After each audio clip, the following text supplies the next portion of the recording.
Welcome to Speak of the Devils, the premier podcast for Sun Devil Sports. I'm Brad Denny with 3TV. And I'm Joe Healy with DevilsDigest.com. All right, Joe, it is an active time of year. Spring ball is finally in full swing. You could say it's heating up because we are practicing out there in 100-degree heat, but we have to be jumping into the big story. Sun Devil men's basketball has their man, and it's a bit of a homecoming. It didn't take very long for ASU to find Bobby Hurley's replacement. I think, less than 2 weeks, if I'm not mistaken. And it's a name that had been at or near the top of the list, and was a very short list as far as names that were being rumored. Again, it was a quick process, not something that included some large national search of a multitude of candidates. As you mentioned, a bit of a homecoming. Randy Bennett, previously of St. Mary's in the state of California, where he was there for a quarter century, one of the most successful head coaches in college basketball, is now head coach of Arizona State. The reactions, which we'll talk about, generally very good. But again, like with any coaching hire, a great deal for us to break down. Yeah, absolutely. I mean, you just look at the resume itself. This guy probably destined one day for the Hall of Fame. I mean, nearly 600 wins at St. Mary's, 12 NCAA tournament appearances, 7 times the WCC Coach of the Year. But, of course, there are some questions. You know, a program and kind of in the station that ASU holds in the larger college basketball landscape. You know, there's a lot of folks who wanted the up-and-comers. You know, they wanted some bigger names. But I think in terms of where ASU is currently after the Bobby Hurley tenure, this is a good hire. This is about as good as you could hope for. Now, there's a lot of questions that we'll break down that kind of the next phase, now that we know the who, we know, like, now we need to know, like, the what, the why, the when for these different elements. But I think right now, you have to be feeling pretty good. And I think for the larger part that the Sun Devil fan base is feeling more positive than anything. Yeah, I think that this brings stability. I've seen a lot of good reactions online and on, say, the Devil's Digest message board about the floor being pretty high with Bennett. You know, there might be other candidates where you get really excited about a youngster, and maybe in 5-10 years, the ceiling can be conference championships or greater or something like that. With Randy Bennett, I'm not saying that ceiling can't be there, but you feel very confident that, there shouldn't be some long rebuild or even a significant rebuild at all. He should be able to hit the ground running. That's what you should be able to do when you're near 600 collegiate wins. So just kind of break down some of the bio about Bennett. I'm sure a lot of you have heard a lot of the bits and pieces. Maybe some of this will be a little bit new as well. As a lot of folks know, he was born in Mesa, Arizona, attended Westwood High School, not terribly far down the road from Dobson High School, of course, where I attended. He played at both Mesa Community College and at San Diego collegiately. His coaching career has made stops as an assistant at San Diego, Idaho, Pepperdine, and St. Louis. He became St. Mary's head coach for the 2001 to 2002 season. Putting that into perspective, that was my first year. That was my freshman year at Arizona State University, and that seems like about 42 lifetimes ago. So for Randy Bennett to have started the tenure that just as of yesterday ended at St. Mary's, that's an incredible thing. The fifth before leaving St. Mary's, he was the 5th longest tenured Division I men's basketball coach as far as his time at one institution. The Oakland head coach has been there for over 40 years. That's insane. I actually didn't know that until today. 589 and 228 is his career record. He's talked about 12 NCAA appearances. The deepest run was a Sweet 16 there in 2010. 51st all-time in career wins. Sitting at 589 right now, unless ASU has an incredibly pathetic season in year one under Randy Bennett, he should top 600 wins as the Sun Devil head coach. 7-time WCC regular season conference champion, 4-time WCC tournament champion. He's won at least 25 games, 5 straight seasons, and 9 of 11. Putting that up side by side, ASU hasn't won a conference championship in basketball since 1975. ASU only has 3 seasons all-time with 25 or more wins. One was in the 60s, one was in the 70s, and one was James Harden, his final year at Arizona State. So a lot of the things that Bennett has been doing with regularity have not been happening on a regular basis in Tempe. Now, of course, the big asterisk there that a lot of folks are going to talk about is what you can do in the WCC. Can you do it in the Big 12? That's going to be a big question. A lot of folks are going to be eager to see how that gets answered under Bennett. Yeah, that's definitely going to be some of the major considerations kind of in that near term, and some of the things that, Coach Bennett's got to tackle first and foremost. And, obviously the age is something that a lot of folks brought up. He's 63, but he's seemingly in one of the hottest stretches of his career with 135 and 36 overall record over the last 5 seasons. And oh yeah, all 5 of those seasons have ended in the NCAA tournament. A 62-6 record in conference play over the last 4 seasons, Joe. That's a 912 winning percentage. That's a pretty nice clip. So, sometimes we see these things, and we've seen it in football as well. Sometimes there, historically there's maybe been some hesitation of bringing in coaches from smaller schools, bringing them onto a bigger stage. But, sometimes ultimately good coaches are just good coaches wherever they are, and that winning will translate. Now, of course, this is, in the college sports and college basketball landscapes now, it's an arms race. How is ASU going to resource this program? Athletic Director Graham Rossini has been on record saying that, men's basketball, amongst those 4 revenue-driving sports, is going to be, properly resourced. They want to do that waterfall effect where those 4 take care of the other 23. But that's going to be easier said than done. You're bringing in a accomplished coach in Randy Bennett, someone of that stature.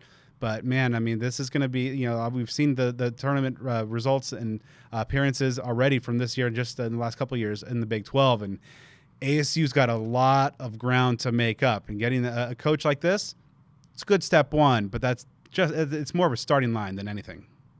Yeah, and this is certainly not the first time that Randy Bennett's name has been thrown into the equation for an ASU head coaching search. Obviously, he's been at St. Mary's for a quarter century. He's been successful there since pretty much the beginning, and he has ties to ASU's community. So again, it's a name that's been thrown around in the last couple of head coaching searches, and this is the one where it came true. So big part of this, obviously, we're only a little over 24 hours now as we're recording from this announcement being made. So what are ASU fans thinking about this so far? What sort of reactions have we seen online? I mean, it's generally very positive. There are a lot of folks who are calling it a home run hire. There's a lot of excitement in that end.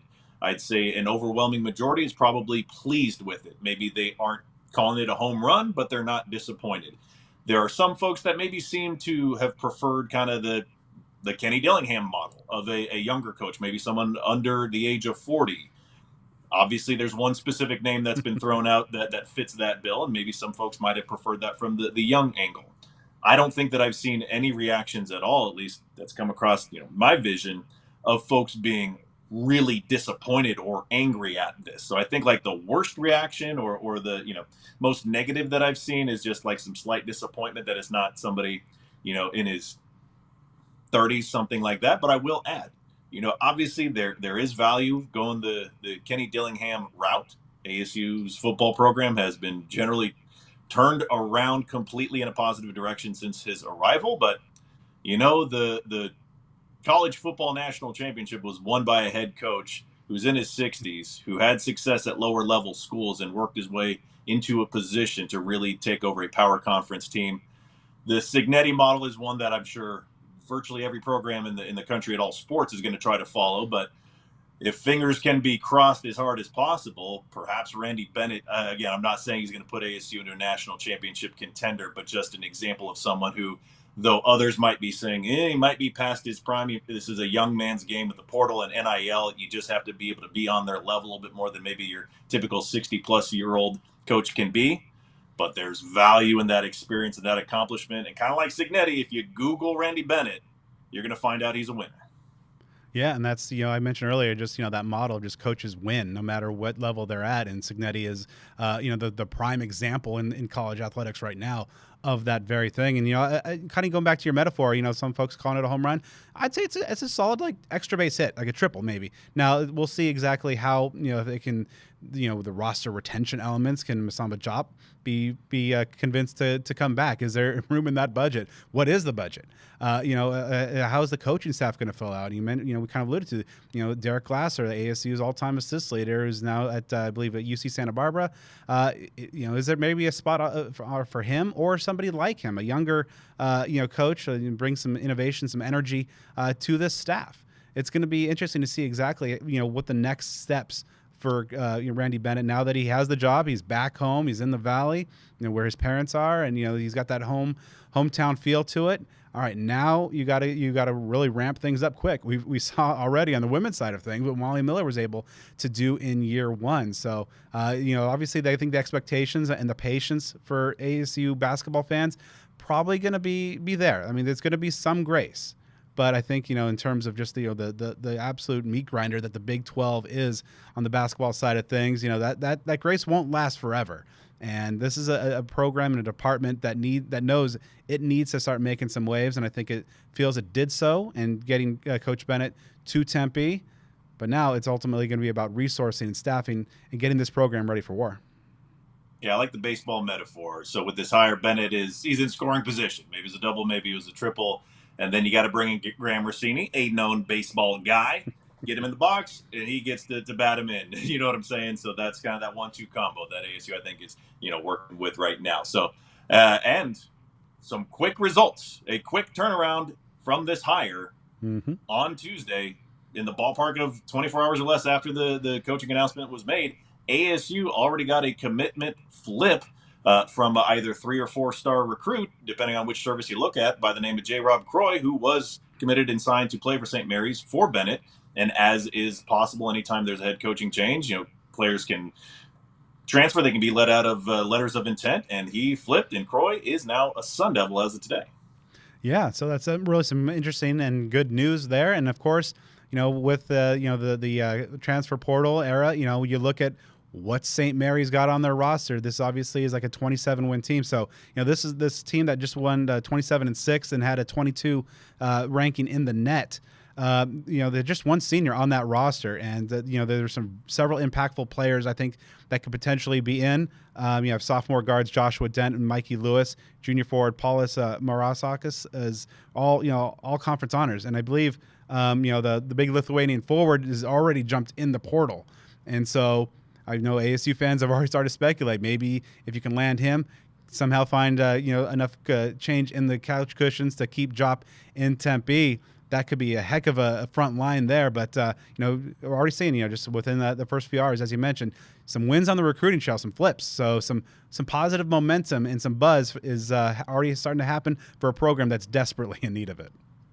Yeah, obviously this is not a head coach who needs to get his bearings and figure out how to be a head coach. This is somebody that's been doing it for quite a while. So again, the transition should be seamless, and I'd anticipate that was a huge selling point on his candidacy to be ASU's head coach. So yeah, like you're talking about, a lot of folks, myself included, I'm sure in the last day or so, have jumped online and looked at St. Mary's roster and their stats and okay, who are the guys that are scoring the most points or getting the most rebounds or shooting the most threes, and which of them already have some eligibility left. As he talked about, pretty young team this past year. They had 3 all-conference, first-team all-conference honors recipients. They all have eligibility remaining. They had an additional player who was an all-freshman competitor. Again, he's a freshman. He's got eligibility. On top of that, they had a 7'2" center with remaining eligibility who averaged 9 points and 8 rebounds a game, primarily in a bench role. So there are some names out there to keep in mind. So for me, I've kind of compartmentalized this into a month 1 to-do list from where we are right now to this point in April, because what's going to happen from now until then, pretty significant. So for me, I just have a short list. Right now, there are 3 things. It's short, but it's not insignificant. It's not easy. The first step is obviously going to be compiling his staff. One name that's not going to join him, according to reports, is Dobson High graduate Mickey McConnell, who was a star for St. Mary's about, I believe, 15 or so years ago. I think he was the key contributor in that 2010 tournament run they had. He is supposed to be the next head coach at St. Mary's. So we'll see of the coaching staff who stays there, who follows Bennett. There have been some other reports of names that he's worked with in the past that may not still be at St. Mary's. Of course, a lot of Sun Devil fans, Brad, as you mentioned, are really curious to see if Derek Glasser is going to be a part of this staff. He was one of the first and most consistent names out there in the head coaching opening. A lot of folks know by now that there are there are ties, of course, to James Harden, given he played at ASU and in high school with Harden, and some financial contributions that might be coming should Derek Glasser be the head coach. Now then, we don't know how that works out if he's an assistant coach or if that's something that he would look into. So I'm curious if that's the case. I think regardless, however it happens, you want to have this experienced staff also be balanced by some youth there, because there is validity. I don't think it's entirely a young man's game, but I think at least in part it's valuable to have someone, maybe in their late 20s or 30s to be part of that staff, maybe for that relatability piece. Yeah, and the recruiting shops are going to be really interesting. And you obviously saw what Bobby Hurley did throughout his tenure of oftentimes trying to bring in an assistant coach just for recruiting purposes in terms of maybe their ties prior to a player. But we'll see exactly how this staff is able to go about being assembled. And I'm just so curious in terms of like the back end. We saw the reports recently about just the program's operating budget being among the worst and lowest in the conference. And so how is this program, how is ASU men's basketball going to be resourced going forward now that you have a coach with some cachet, some name recognition there, and you also know that what it takes, and with a couple of seasons under your belt at the Big 12 level, this is not a fan base especially with the renovations that are going underway for Desert Financial Arena in the coming years. This is a program that just cannot afford to stagnate, and so that it really means that the investment financially has got to be there. We've seen ASU football get some better and positive momentum. ASU basketball just cannot afford to be lagging behind too far. Yeah, I think they really have to work for it. That's another thing that's going to be important in this first month. We've seen coaches before. I remember on this topic, I think Todd Graham stands out the absolute most for me in terms of a coach who did this. Like, remember, he kind of went on like a caravan tour, and he was going around various parts of Arizona, not necessarily just Phoenix, not necessarily just Maricopa County even, just really trying to get the people going. And that got him some good grace for sure. Not necessarily saying that Bennett needs to do that exact thing, but I'm just curious and eager to see what the sort of community engagement is going to look like. Like, what is Bennett's role with the Sun Devil fan base in this early stretch going to be? Because I think that's something that when you have those coaches that do that sort of thing, and Kenny Gillingham's that sort of guy, Molly Miller is like that as well. When they get engaged with the fan base, I mean, that can create a really strong level of support. And in this day and age, that strong level of support is not just, positive thoughts and good vibes. It's a check that's cut in many occasions. So it can have a few different levels of benefit there. Now you're talking about recruiting, and that's going to be a vital aspect of putting together this staff and seeing what they can do in that realm. Obviously, these days in college sports, recruiting is not just going to high schools and talking with 17-year-olds about where they want to go to college next year. It's talking to the other college players in the transfer portal and trying to retain your roster. And so for me, those are very, very big things that will be happening in this next month. As folks, important to keep in mind is the transfer portal window for men's college basketball is April 7th through the 21st. So a 15-day window that starts in about 2 weeks. So as far as retention, now ASU only has one player as of this moment who's made his intentions to enter the transfer portal known, but we can't really rule anything out. And the big name on top of that list is Masamba Diop. He averaged 13.6 points per game, 5.8 rebounds per game, 2.1 blocks per game, set some freshman records. It's been, pretty well known, well talked about at this point that wherever he goes or wherever he may stay is probably going to have a 7-figure price tag attached to it. Keeping him on campus would be a huge early win for Bennett. Now then, also, we talked about there are guys from St. Mary's. There's already one of them in the transfer portal, and I'm curious to see if more will enter. I think it's kind of a reasonable but still ambitious thought of him getting at least 2 of those 5 players that I mentioned a moment ago that we talked about that are, all conference players with remaining eligibility that played for St. Mary's. So if he can keep Diop and maybe get a couple guys from his previous team, I'm not expecting him to wipe out the roster and bring all the starters over. Again, they're retaining some of their coaching staff with what they're doing with their new head coach. So you figure a mass exodus is probably not going to happen, but you would like to see him get at least a couple players there. If they can do those things in the first month, I think that'll be, so far so good. Now, by contrast, if, say, ASU doesn't retain any significant players from last year, a guy like Diop takes a bigger payday and walks. And let's say if St. Mary's is able to keep all their players on campus, or maybe the ones like the Morauskas who entered the portal today, there's one service that said he's already the number 1 portal prospect. Obviously, it's a small group to work with. He could certainly go to a blue blood major program. He averaged over 18 points and 8 rebounds last season. So it's not a guarantee he's going to follow his head coach. It doesn't always happen. It often happens, but not always. So again, these are things that are not given, they're not automatic. But a month from now, I think that folks can say, all right, this is working so far, or there can be outcomes that say, all right, I was a little unsure of it at first, and I'm still a little uneasy. So there can be some things that happen in just a short matter of weeks. Be really interesting to see what Coach Bennett says. He's being officially introduced as ASU's next head coach on Wednesday afternoon. But yeah, definitely he's got to hit the ground running, and he in fact is doing so after the intro press conference on Wednesday afternoon. He is hitting and heading out of town on a recruiting trail on Thursday through next week. So it's obviously no time to just kind of rest on your laurels and pop the champagne that you got a new job in your old hometown, because he's got a lot to do, and it's going to be interesting to see how this Sun Devil basketball roster takes shape. And I keep pounding this point home, but I just really am so curious on the back end of things, like how the resources are going to come together, how the structure and the organization, with that Graham Rossini puts in place, is going to ultimately, impact this program and the fortunes. And if ASU is ever going to become anything more than just kind of a middling basketball program with a postseason run here or there, or if there can be any kind of measure of consistency, even remotely close to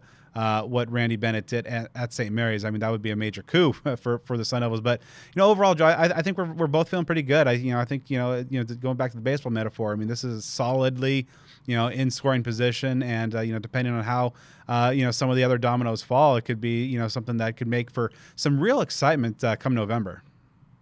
Yeah, and it's something that I think anyone who's not thoroughly pleased at it may just be so because it's not a super flashy hire, that it's not the young up-and-comer from insert up-and-coming state university college. I think there's some folks that just have kind of a template that they look for when a new coach is being hired. But stability is just the word that I use, because through Bobby Hurley's tenure, as we talked about when we were, chatting it over with Howden Jordan last week, there were a lot of highs, but there were some frustrating lows. So stability and consistency are things that I think Sun Devil fans would really, really appreciate. And again, Bennett has done it at an extremely high level at St. Mary's. And I think the odds are greater that he can carry it over to the Big 12 than that he can't. I'm not necessarily saying like a one-for-one thing where he's going to win exactly as many games as he was at St. Mary's when he's here at Arizona State. But I think that he should be able to get ASU pretty competitive pretty quickly, because he's got the at least the non-NIL pieces in place right now. I mean, he doesn't have to work his way up to being a proven head coach. He is that proven head coach. So I think a lot might be determined in year one in terms of what he's able to do at Arizona State. I know that's a tiny leash, and that's some pretty urgent expectations. I'm not saying that he needs to do anything specific in terms of wins and losses or tournament appearances or conference standings, things like that. But I think you'll get a pretty quick feel for what Randy Bennett's going to be like at Arizona State. And I think it's going to be more likely to be good than anything else. All right, so more to come with Coach Bennett and Sun Devil men's basketball. But, Joe, this is first and foremost a football show. Spring football is thankfully here. As of this recording, 3 practices are in the books. And the first padded practice took place earlier this afternoon. It's under the blazing temperatures out there on the Kajikawa practice fields. Now, I will say that, there was this third practice did bring increased physicality, but Kenny Dillingham was kind of left wanting. Yeah, he said that there was really no indication that this is a team that wants to be violent. And so we've seen, some teams in spring kind of, maybe, especially with so many new faces, dozens of new players on this roster, maybe take some time just to maybe trying to feel themselves out, whereas last year was mostly a returning intact roster. But we've also seen this team, the Kenny Dillingham coach teams kind of really respond well to their coaches' challenges, and so we'll see exactly how that plays out on Thursday. But let's kind of do a quick rundown of some of the notable developments. And again, with the asterisk, it's only been 3 practices of the 15 sessions, and the first 2 were not in pads. So there's really kind of hard grasp to get underway. But obviously, first and foremost, the quarterback position, that battle has been first and foremost, and will continue to be throughout the duration of fall camp until an official QB1 is named. Now, the presumptive QB1, Cutter Boley, I think has looked pretty good. He's definitely shown off, that the stature that you want to see, that we talked about as a guy who has put up some nice games in the SEC. He's also, I think, really, shown that propensity to have a lot of confidence in the arm, and that can sometimes result in some high-risk throws. He's been picked off a few times already, but by and large, the quarterbacks so far have been asked to really kind of keep things quick and short. I mean, the quick game has been paramount and so far in the team sessions. While Cutter got the lion's share of the first team reps on last Thursday and Saturday, earlier today there's much more rotation. In fact, Jake Fetty got the first snaps of the team tempo period. Mikey Keene got some in as well. But all four of the quarterbacks are getting a lot of work so far. There's a good mix there, and there's not just sticking with one team, the second team, third team, and so on. There's a lot of personnel mixture. That's something that's going to be kind of a recurring theme early on, but overall, it's kind of it's still early to maybe get a tough gauge, but some of the physical tools, like Cutter Boley's arm strength, Mikey Keene's kind of veteran savvy. It's good to see Cam Dyer without the knee brace coming off that ACL injury. He's been looking good as a runner. And Jake Fetty, there's been some freshman moments, but overall, he looks like a guy who can do some things as a dual threat. Yeah, I mean, a ton of competition there. For right or wrong, I know that Sun Devil fans are going to hyper focus and amplify any sort of turnovers by Boley, because that's the main knock on him. So again, whether that's right or wrong, I think that's going to be the case from now through the end of his Sun Devil career, whenever that may be. That's just something folks are going to closely monitor. As you talked about, it's extremely early. So there's just still a lot of feeling out. It's a very, very new team, very different from last year in the spring and at other points of the season where, you knew what you had. You were just kind of putting some fine tuning on things, making sure guys don't get hurt, that sort of deal. So with this spring, with such a influx of new talent, it's just going to be a natural learning curve there. And I don't mind the experimentation, moving guys around or just different lineups, things like that. Said multiple times about how I don't love that if you get into fall camp, you're closer to the first game, especially with offensive line. We've seen that get mixed around weirdly. It just seems odd in some cases in previous coaching staffs. But obviously, this early, only a few practices in the spring, you can mix things around. Looks like there have been some impressive players. You may have stuff to talk about it, Brad, but from the outside looking in, these wide receivers, especially the new guys, seem to be as advertised. The wide receivers have absolutely been the best and most impressive position group so far through fall camp. Now, Amari Miller, you expect him to do his thing. He has looked the part. Reed Harris had a tremendous day earlier today, and he looks every bit of that 6'5" matchup nightmare. He mossed a DB earlier today in the main event. I won't say the DB's name to protect him, but it is really impressive. And as impressive as those two guys are, and again, as we talked about, those were two of the elite transfer portal additions that any team made at the wide receiver position over the offseason. Raiden Vines-Bright might be the early standout of that group. Each and every practice, he has looked excellent. So great explosiveness, precise route running, sure-handed. He is looking like a guy that is making a serious run to be that starter in the slot.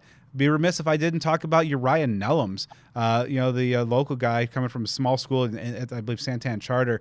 He redshirted last year, but has been phenomenal so far early in some of his opportunities. Corey Butler, we talked about him in kind of the rising star or kind of returning spotlight episode.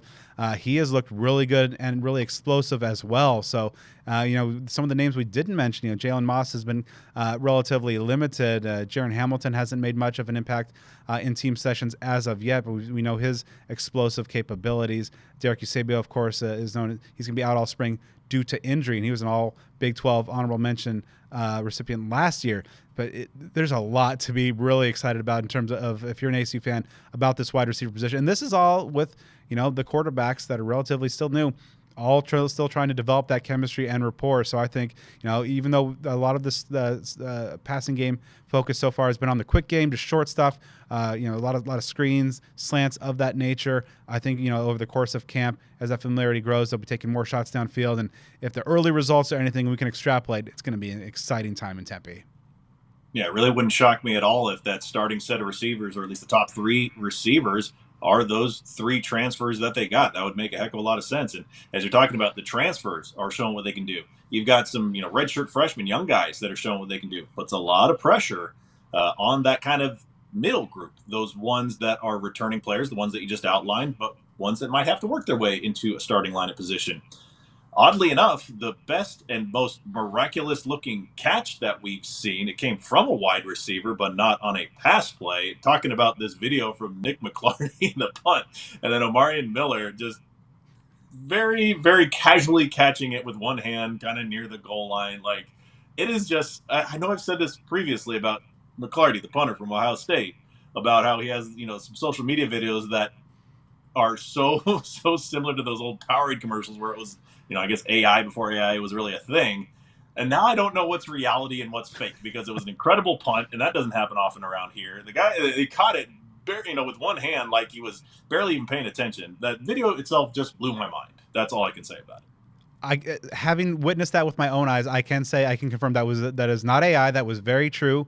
That Miller just kind of just boom, nailed it. What they did not show is that he did it like 2 more times, and then I believe Nigel Pringle, it was also back there shagging punts as well. He also did one as well. Like, it wasn't as smooth. I mean, that was the one that made the rounds on social media, was just like obviously kind of Spider-Man, just boom, stuck in there. But really impressive. And you're talking about the viral video, a little teaser for the end of the show. I did talk to Nick McLarty after today's practice, and we talked about that viral clip. As he mentioned, it went around as like the 90-yard thing, but for him, being from Melbourne, it's the 83-meter kick. So, yeah, but and that also was true. They were just screwing around. So that, again, not AI. So, and I can confirm his leg, it looks pretty powerful at as to be expected at 6'7", 255. Some consistency is going to be a focus of his, but yeah, some really exciting players. And even talking about the pass catchers there, it'd be remiss if we didn't also talk about Clayton Smith a little bit. Now, making that move from defensive end to wide receiver, there's definitely some things and some rough edges, but the tools are there. Now, I don't know if those tools will ever actually be implemented on game day, and if the need at defensive end still pretty prominent, but Joey's he's looked better than I thought. So I'm wondering, is this like, because there have been cases in the past with like high school recruiting, we're talking years ago, where it kind of felt like, I don't know for sure, but like a player was being recruited at one position, and then like in fall camp, he'd practice like the first day or 2 at that position. It's like, now you're going back to where you came from. Like, okay, you want to try to be a running back? No, dude, you're a cornerback. Okay. Like, they just kind of give him that little bit. Like, maybe was that something they said in the recruiting trail? Again, this is well before Kenny Dillingham, of like, hey, yeah, we'll give you a shot to play that position, with like an asterisk in their head of, yeah, you can practice there once, and then once you're done, like, we're moving you back. I don't know. Is this going to be a thing where it was that part of the deal to get him back on campus? I don't know. But he can make some plays, and so it's something I'm confident you'll see him out there in some gadget play kind of things, or again, those fake punts. He's already been in that role, but there is certainly a need on defense and at defensive end, and those 4 or so sacks that he typically gets per year, that would be more helpful than a few receptions, at least in my opinion, with all the players that ASU has to replace at that position. So at a minimum, it gives something for the staff to tinker with, and we'll see. This staff isn't too shy on some trick plays. We certainly know that. So I'd anticipate he's going to get involved in both sides in some capacity this fall. Yeah, it will be interesting to see exactly how this transpires over the last 3+ weeks of spring ball. Just talking about the running backs, tight ends real quick. Kyson Brown's still getting the kind of the lead reps. It's a little bit hard, with the pads only been on for 1 day and just a couple team sessions within that 1 day. But I think all the backs are showing have shown some flashes. Marquise Gillis hasn't really participated as of yet, but Carde Mack really just looks like the part of Demario Richard Jr. and just the way he's built. But Kyson's still carrying the lion's share there. At tight end, we've seen a lot of guys just kind of circle in. I will say that the big takeaway I've gotten from the first 3 sessions is that Anthony Miller, the Tulane transfer, looks like an NFL tight end. He looks the part. He's made some big plays too, so it's not just like the aesthetics there, but he is looked. And so I think like if you have AJE at 6'6", 260, and Anthony Miller who's I believe 6'5", 250-ish, that could be some matchup issues, because they have been saying that they want to continue to play some 12 personnel. And with the depth of wide receiver, maybe you don't have to like ASU was pressed into last year, but I think those guys, Kamari Anderson, of course, in that mix, physically gifted as well, that could give this offense another added wrinkle. Yeah, that's great to see because that tight end group, it's been a general strength these last couple of years. What Shimon Mateer did, very, very impressive. And you don't want to learn how valuable he was by virtue of the guys that followed up after him not being able to live up to that standard. So it's good to see even some new names. A lot of us, it's been the AJE, Kamari Anderson. Like those are kind of the two. They're the returning players. Those are the ones we have the highest expectations for. So if there's someone that joins that list, that is not a bad thing. All right, let's round out the offense with talking about the offensive line. Now, this has been an area with a lot of mix and matching. We did see kind of something, some measure of stability across the first and second practice. Wildly upended earlier today with guys switching from right side to left side, interior to the inside. Or the outside, kicking out to tackle. Even some movement between the first and second team. We still have yet to see Jermaine Mitchell, the Georgia transfer, in action. But we'll say that some of the consistence there, the Georgia Tech transfer, coming in at center. Let's see, we got Tana Alo-Tupuola. He's been kind of a consistent cog as the first team center. And then Lenny Lapuaho, the one of the other JUCO transfers. He saw a lot of first-team reps at right tackle on the first and second practice. Now, this week, he's playing some left tackle.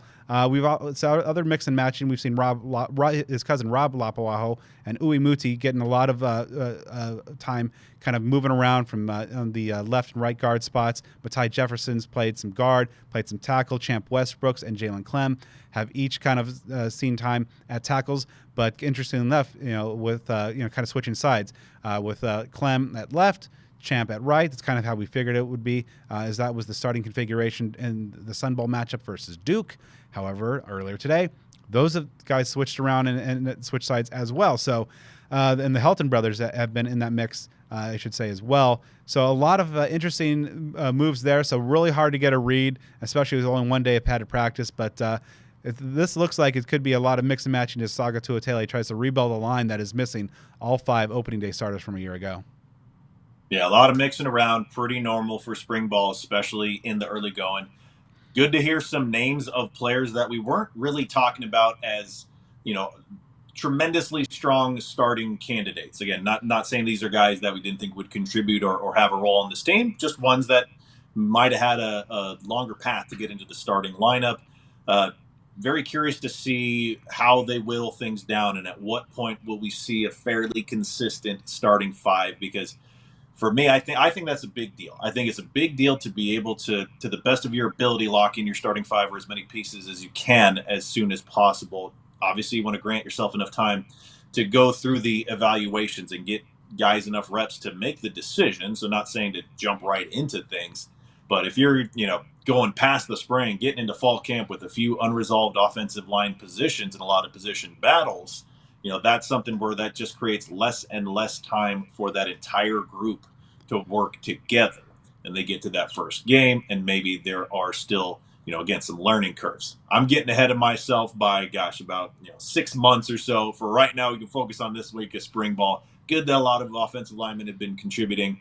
Eager for it to get whittled down to where we see what might be the first look at ASU's 2026 starting offensive line. All right, so I'm flipping over to the other side of the trenches on the defensive side. CJ Fide, as Kenny Dillingham mentioned, is going to be out or limited. He's been out there at practices, but just hasn't been doing a whole lot. So that's really kind of tested an already questionable interior of the defensive line. Of course, Zach Swanson continues to make his way back from injury. We've seen a lot of Rashad McKenzie, but obviously also another big element has been, what's going to happen at edge, especially with Clayton Smith getting some time at wide receiver. I think, it's still very, very early, but I have been impressed with just what Amarian Winston, the Baylor transfer, and Jalen Thompson from Michigan State have been doing. Thompson had a play today during the inside run where he kind of single-handedly collapsed the left side of the offensive line and kind of blew up the play and the timing there. So we haven't seen them exactly get in the backfield and harass the quarterbacks on a consistent basis. But again, it's very early, but it's just going to be, some of the bodies that are missing as of right now. It'll be, interesting to see exactly how Dyron Reynolds and Vince Amy put together this line. Man, this spring for the interior defensive line positions, it's going to be a great opportunity for someone or multiple people to get playing time that maybe they otherwise wouldn't. I know that I've mentioned this a few times in our spring previews here, but between the departures at defensive tackle from last year, and multiple injuries or issues that will keep defensive tackles either greatly limited or out for the spring by default. You talk about a guy like Rashad McKenzie. He's someone that came over from Washington State last year. I don't know that he even played for Arizona State in 2025. I don't know if he saw the field or not, but that's someone that could potentially take advantage of this. And if enough is done in the spring, that can help carve out a role for the fall. So that position, I think, really as much as any on the roster. Like, of course, there are position battles at quarterback, and we're curious what's going to shake out with running back and other positions. But defensive tackle for me is going to be really interesting to assess how it looks now and who the performers are and the contributors are now in the spring and what that looks like in the fall. Is somebody able to step up, or is it going to be, hey, we got CJ Fight and then there's a big gap because we don't have guys like Zach Swanson and so on available for the spring? So that position, again, others are getting a little bit more fanfare, but that's one for me that I'm eagerly keeping my eye on. At linebacker, Owen Long had it started things off with a pick six off Cutter Boley on day one. Long and Martell Hughes continue to do what we expect of them. Some exciting young players, though. Isaiah Yosefa continues to be really, really good. In fact, he's been getting some first-team reps, mixing in alongside Owen Long as well. The Hawaii recruit from from a year ago. I think we talked about him a little bit in our preview. There's been some buzz about him, and I think he's starting to see why. Heading into that second year, being more comfortable in that Brian Ward defense. Prairie Young Black Goat, the walk-on from Northern Arizona, or the former walk-on from outside of Flagstaff, he's looking good as well. But that's kind of just a steady position. But Joe, another really exciting group is the defensive backs, and Rodney Bimage, we knew it was going to be his time to shine. He's doing just that, but the big question was who's going to be the guy opposite that, and I think so far right now, Ashton Stamps is making his name known. He's the LSU transfer, had some good success a couple seasons ago, had a rough year, ultimately ending in transfer last year, but man, he has looked excellent so far in terms of what he could bring to this secondary. And it's great that it's him and that he's the one doing that. And why I say that is when you get somebody that comes from a program like LSU, someone who had a season 2 years ago where his numbers were really good as a starter, like you want that to be the guy that materializes, because, hey, man, if this dude can be a legit starter at LSU in the SEC, even if you get 80% of that, you might still be in very good shape. So for him to show what he's capable of doing, and it's funny because a lot of these comments and the rhetoric is kind of similar to the last time ASU got a transfer cornerback from Louisiana State University. All things considered, I'm hopeful that this will turn out a little bit better than that previous one. But Stamps is someone that it just made sense for him to be that other starting cornerback opposite Bimage. And it's good that he's like earning it and that he's showing it. I think perhaps, who knows, maybe last year was, a humbling learning experience for him, to sit out the majority of the season after I would imagine after his 2024 season, he's like, man, I am on a beeline to the NFL, and probably with good reason. So I wonder if last year was maybe humbling, but also motivating for him to get a change of scenery and jump back on the field with a vengeance. The other three FBS transfer corners have all looked good in various spots, I would say. But, talking about the safeties, Montana Warren, a lot has been riding on his shoulders. He seems to come in with a renewed focus, renewed energy. And, with Ghost Rouser gone, the mantle of hardest hitter is likely fallen to him. He's kind of embracing that so far.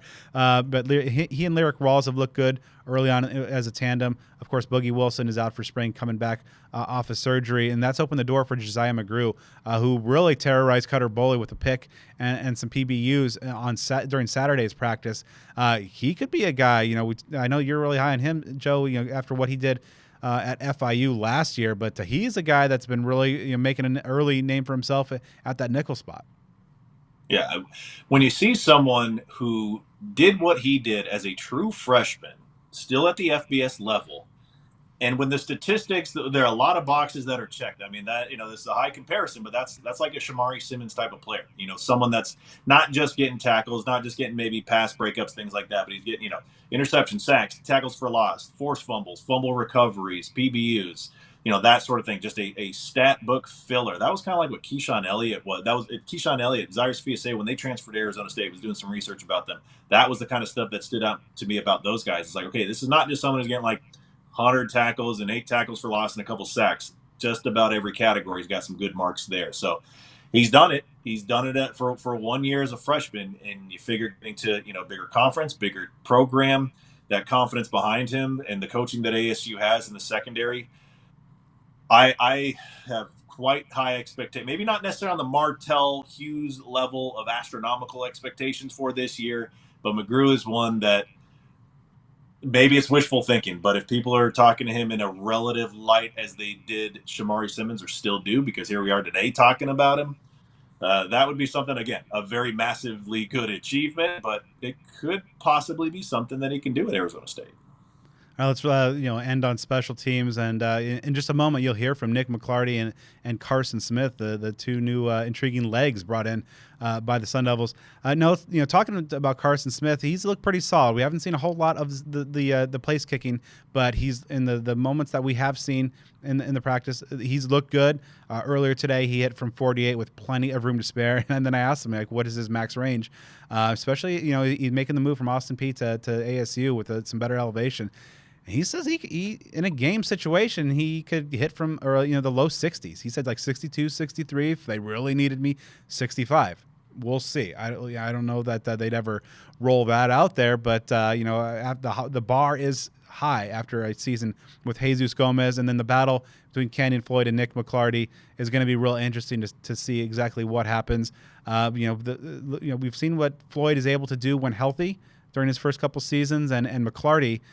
He definitely brings the boom when he connects. I just think that right now it's a search for consistency with him. Yeah. So for Smith, as long as he can be, very reliable from like 45 and in, like those kicks that, hey, if you're a major conference college kicker that you should make much more often than not, then that's a good thing. You get into the 50s, and if he's solid there, not expecting him to be lights out automatic from 55 like a Zane Gonzalez or something like that, but if things can just remain where the kicking is a strength, is a good thing, is not a liability. If you feel like, all right, you've got a 48-yarder to win or to tie the game, that you feel generally good about it. ASU has had place kickers where, kicking from 22 with the game on the line probably would have been a dicey proposal. And then, punter's going to be interesting because McLarty definitely brings you those highlight reel punts. If he can do that consistently, then this is just a major, major find. So I'm eager to see how that consistency comes along, and if there are bumps in the process, just where does that land him? Do you still defer to a guy like Kenyon Floyd, who doesn't have that boom aspect to it, but maybe has a little bit greater consistency? It's going to be a position battle, worth watching as things progress. Though obviously what's seen, in the spring and even in the fall camp is a little bit limited outside of scrimmages and things like that. So that's going to be another one. Folks are going to be watching a lot of position battles this spring and beyond. And one interesting element with both of those guys is the addition of Mike Cyphers, the former NFL punter, who's now dedicated to work with the specialists. And that's something that most programs do not have. And in fact, McLarty said that was not something that Ohio State has. That's obviously arguably the premier program in the country, and that's something that he's getting here at ASU, that's not elsewhere. So now, without further ado, here's my conversation with Nick McLarty. Did you have a punter-specific coach at Ohio State, and then what kind of difference does that make to have a guy that's been there, done that, who's going to coaching kind of that specific position group? Definitely. So at Ohio State, we didn't have a specific punting coach like we do here, like someone that actually worked in the NFL. We had coaches that had worked with NFL guys, or we were blessed to have Cam Johnson, the ex-Buckeyes, that came in and worked with us. But in terms of my own development, I really just had to work with Darren Bennett, my coach, and just make sure that no matter what I was doing, I was sort of going hand in hand with him. But it's two different schemes.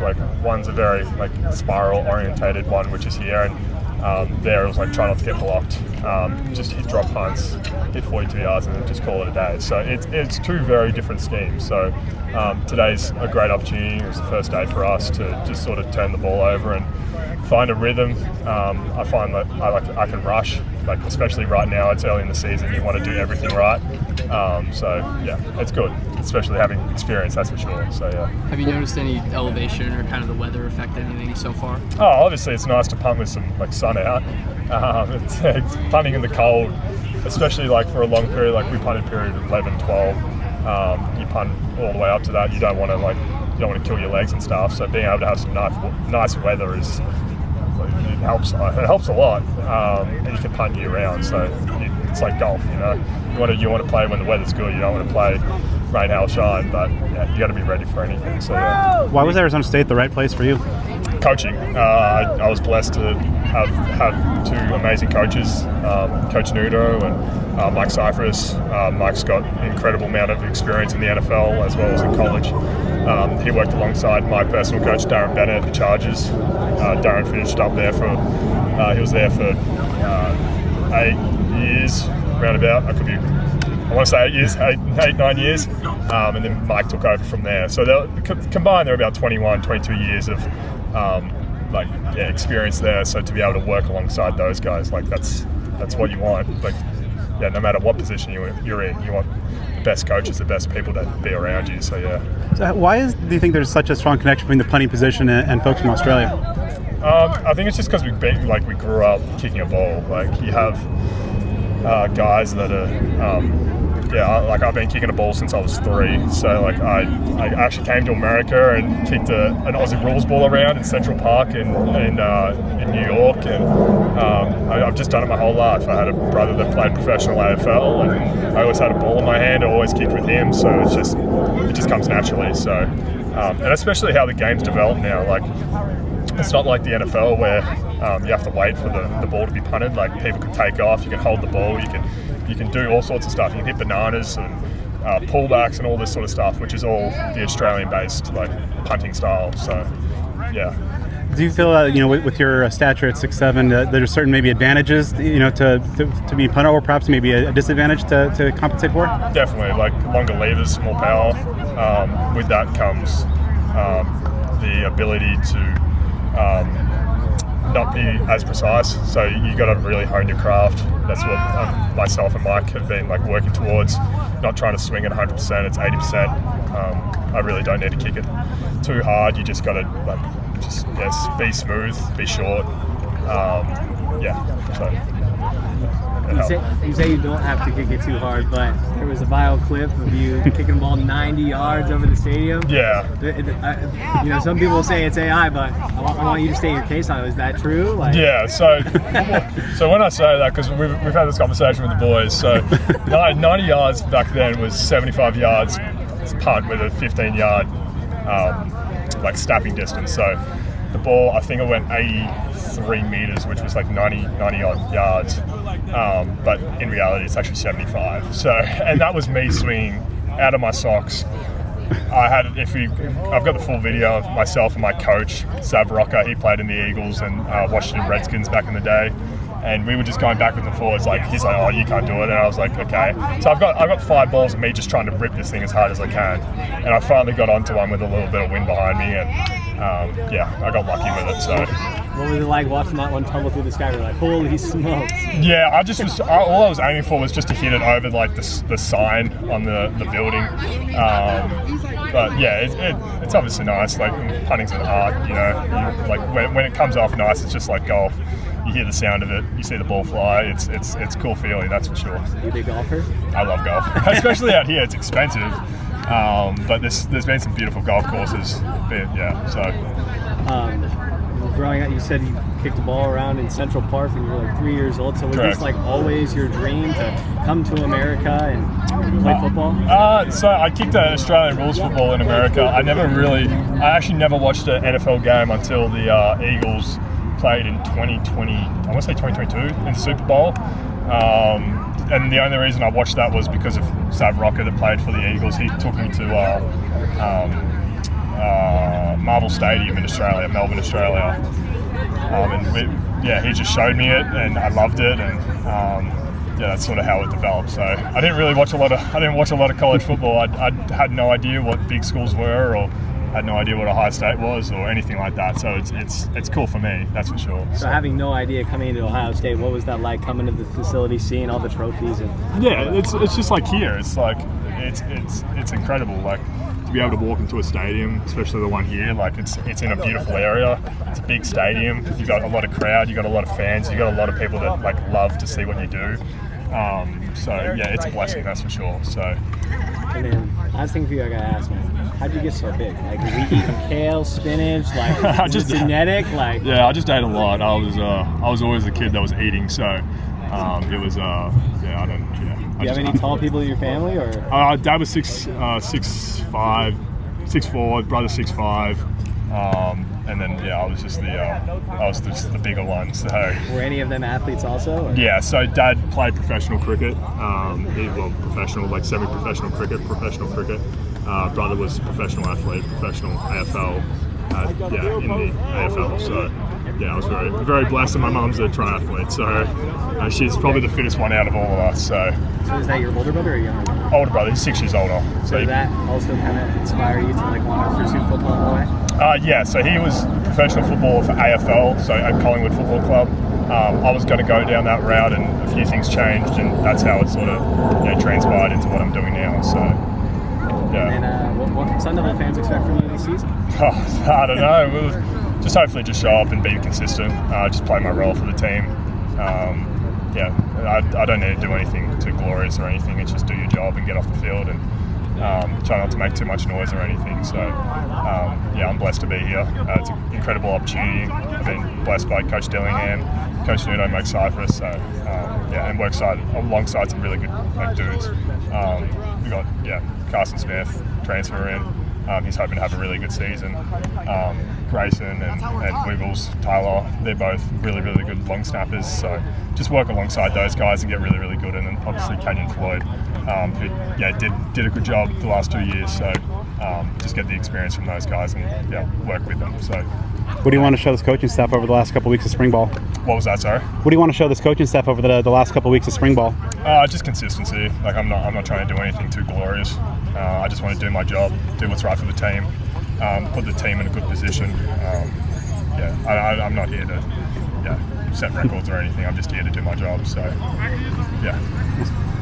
had one on a college football roster. Yeah. I have like some personal kicking coaches that I train with back at home and stuff like that, but I've never had one that's been on staff with me, so it's been a huge asset for sure. Yeah, what kind of difference does that make when you have a guy that's, like you said, been there, done that, and can help you on the day-to-day alongside Jack Nuno? Yeah, it's huge because it's so rare for anybody to actually understand the small pieces of the form and stuff like that, and to have somebody that can see it while you're at practice, hitting in live periods and all that kind of stuff, it's just such a huge asset for us. And I don't know, it's just so beneficial because most of the time the only training you get is whenever you go back home and you're on break and you get to go train with your personal coach.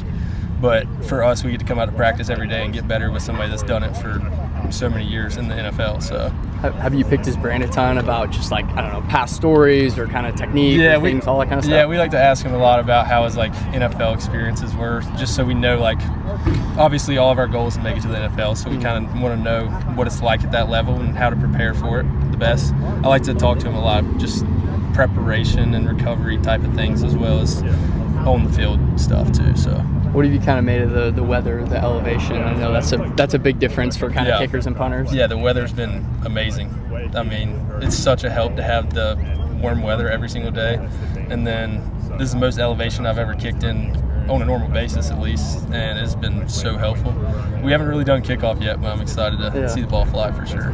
What have you kind of made of the group as a whole? I mean, it's definitely a lot of guys. Definitely looks like a lot of talent within that group. Yeah, there's so much talent in the group. I mean, this is probably the deepest special teams room I've ever seen. There's so much competition, and it's not like only one guy in each position can do it on game day. Like everybody can do it on game day, and I'm pretty sure everybody has played on game day. So it's just so nice having people with skill or having like experience on the field on game day and knowing that you can trust them, and it just makes my job a lot easier whenever we have two deep operation that's amazing. So why was Arizona State the right place for you to continue your career?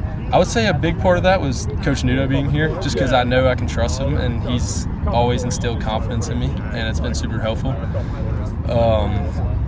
I loved the whole coaching staff when I got here, and the location's unbelievable. So that was a big part of it for me. And yeah, I'd say Coach Nuno was probably one of the biggest reasons I ended up coming here, because I've worked with him twice in the past, and he's always set me up for success. So yeah, and working with him at your previous stop, what are some of the things about him that are so impactful as a coach? Yeah, I would say he's just very like process oriented, I'd say, and he's just just helps us a lot stay in the right mindset, and he'll never get too low on you. Like, if you miss a kick, he's not going to come up and be like, yo, like, this has to be better. Like, he's not going to get too down on you. He'll just try to instill confidence and keep you in the right mindset, because as a kicker, that's 90% of the battle is having the right mindset. So it's just a great person to be around and set you up for success. So. You know, obviously, as somebody who has like All-American honors on the resume, you know, what are some of the keys to, you know, maintaining that mentality, and obviously those pressure moments, and line up for a big kick and just kind of maintaining that consistency? Yeah, the way I like to deal with the pressure is just self-talk. That's something I kind of got into last year, is just talking to myself and just telling myself, like, this is what we do every day. Like, don't let anything change. This is what we practice for every day. So don't let any moment get too big for you. Like, no moment should be too big. So, what do you feel like your kind of max comfortable range is, especially, you know, maybe with a couple extra yards with the elevation? Yeah, for sure. I would say on game day, it's probably around 62 to 63. I wouldn't feel any worries with. Would probably be my range. And then if we had to go at 65, 66, I feel like I could in a must situation. So, what do you want to show this coaching staff and your new teammates, you know, over the next few weeks of spring ball? Really just the consistency and the mindset piece of things. Like, just showing them that every single day I'm going to be 100, like, going to be at my best. Try to be at my best every single day. Like, not show any off days and give them any worries that, oh, we don't know what Carson we're going to have show up today. Like, just being consistent every single day and trying my best every day, I guess. So. And that's going to do it for this episode of Speak of the Devils. We'd like to thank our guests, Nick McLarty and Carson Smith.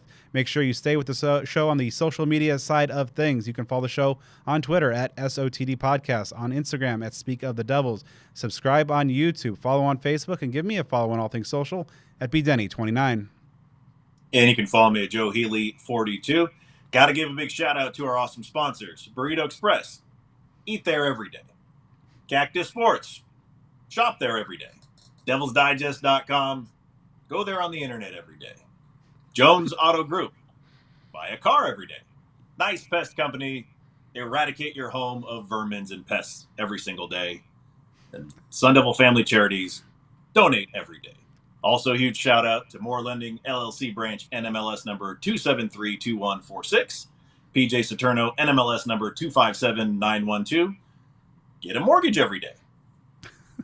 And once you're done doing all those things daily, make sure you drop us a 5-star review in the podcast platform of your choice. We'd greatly appreciate it. Joe and I will be back next week as we recap week 2 of ASU spring practice.